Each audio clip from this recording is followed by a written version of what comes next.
Ssaabaminisita Nabbanja asabye bamusigansimbi okuva e Japan okujja kuno basiga ensimbi nga bino abyogedde akulembeddemu ebijaguzo eby'ameefuga ga Uganda ku kitebe kya Uganda e Japan nga buli ne gavumenti ya Japan.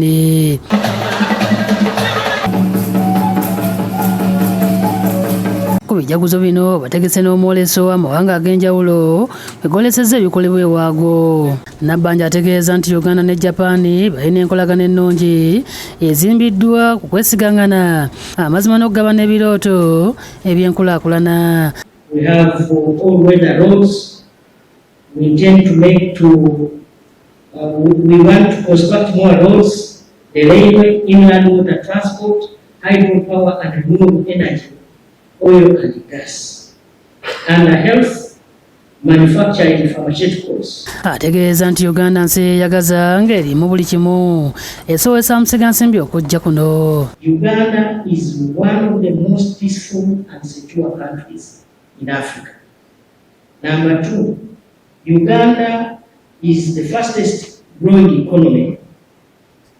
According to the IMF, Uganda ranks 7th among the world's fastest growing economies. Ye minisita omubeezi w'ebyobusuubuzi General Mbasumbadi ategeeza nti emikisa mingi egiri mu Uganda bamusigansimbi gye bandibadde beeyambisa. Especially the private sector to know the standards of the Japanese, especially in areas where we have a competitive advantage in the agricultural sector. Ye minisita mu gavumenti eyawakati Japan Yoshitaka Ito agumizza bakuŋŋaanye nti Japan yakwongera okolagana nabo obulungi.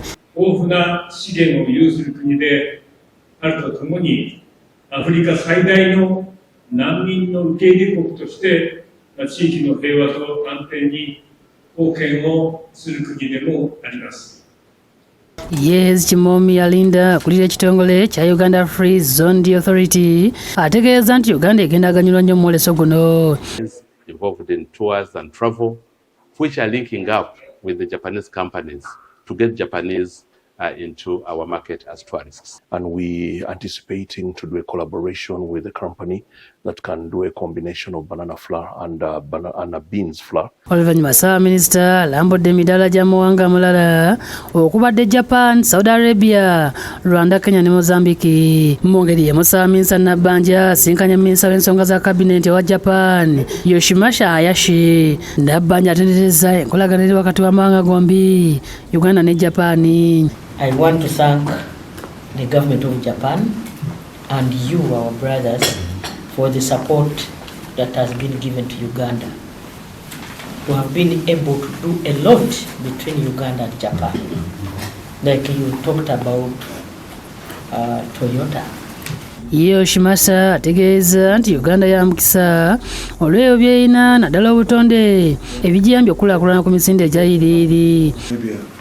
Population is rapidly increasing and the middle class is increasing very quickly. And no doubt Africa will be a center of the world in the near future. Nabbanja era asinkanye akulira ekitongole ekya JICA nga ye Tanaka Kihiko. Yours is, I think, one of the most kind country for refugees. Ismail Kasoha yakusakedde eggulu lino ku lwa Bukedde TV.